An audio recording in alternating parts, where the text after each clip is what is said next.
Hello students, welcome to Gyanjyoti coaching centre. Gyanjyoti coaching সেন্টারের পক্ষ থেকে তোমাদের সকলকে জানাই আরও একবার স্বাগত।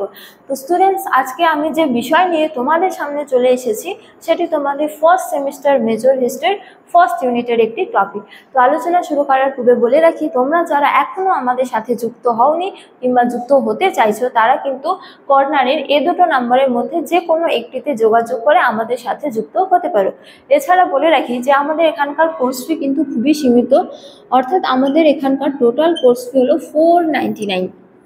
তো তোমরা যারা আমাদের সাথে যুক্ত হতে চাইছো তারা কিন্তু যুক্ত হতে পারো। চলো এবার আমরা আজকের আলোচনা শুরু করি।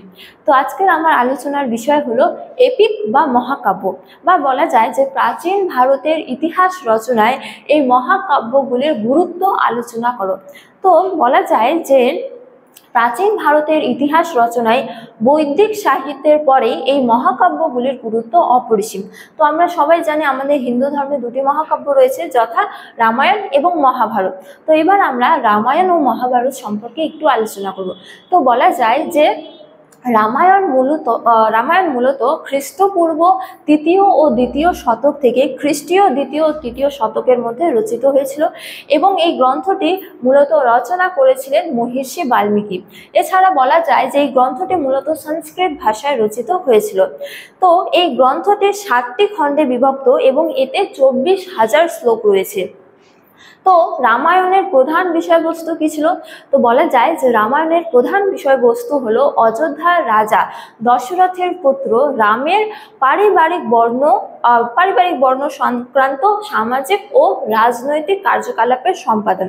এবার আমরা আলোচনা করব মহাভারত নিয়ে। তো এই ক্ষেত্রে বলা যায় যে মহাভারত সংস্কৃত ভাষায় রচিত হয়েছিল এবং এই গ্রন্থটি রচনা করেছিলেন মহর্ষি কৃষ্ণ দ্বৈপায়ন বেদব্যাস। তো এই গ্রন্থটি রচিত হয়েছিল মূলত খ্রিস্টপূর্ব 4র্থ শতক থেকে খ্রিস্টীয় 4র্থ শতকের মধ্যে। তো এই গ্রন্থটিতে মূলত 1 লক্ষ শ্লোক রয়েছে। তো বলা যায় যে মহাভারতের মূল বিষয়বস্তু কি ছিল? তো এই ক্ষেত্রে বলা যায় যে মহাভারতের প্রধান বিষয়বস্তু ছিল গঙ্গা যমুনার দোয়াব অঞ্চলে ভৌমিক অধিকার নিয়ে কুরু এবং পাণ্ডবদের মধ্যে প্রতিদ্বন্দ্বিতা বা কুরুক্ষেত্রে যুদ্ধ ছিল এই গ্রন্থের প্রধান বিষয়বস্তু। তো এবার আমরা আলোচনা করব যে এই গ্রন্থগুলির ঐতিহাসিক গুরুত্ব নিয়ে, বা মহাকাব্যের ঐতিহাসিক গুরুত্ব নিয়ে, বা এই মহাকাব্যগুলি আমাদের প্রাচীন ভারতের কি কি তথ্য সম্পর্কে জানতে সাহায্য করে।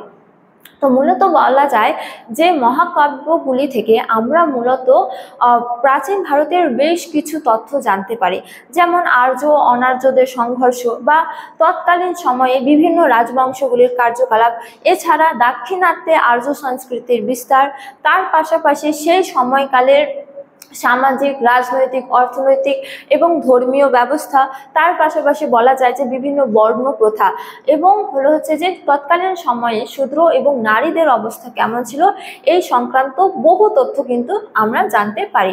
ফলে বলা যায় যে প্রাচীন ভারতের ইতিহাস রচনায় এই মহাকাব্যগুলির গুরুত্ব কিন্তু খুবই অপরিসীম।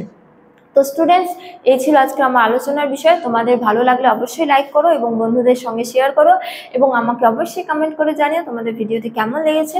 তোমাদের সাথে দেখা হবে অন্য এক ভিডিওতে অন্য এক টপিক নিয়ে। ততক্ষণ ভালো থাকো, সুস্থ থাকো। Thank you.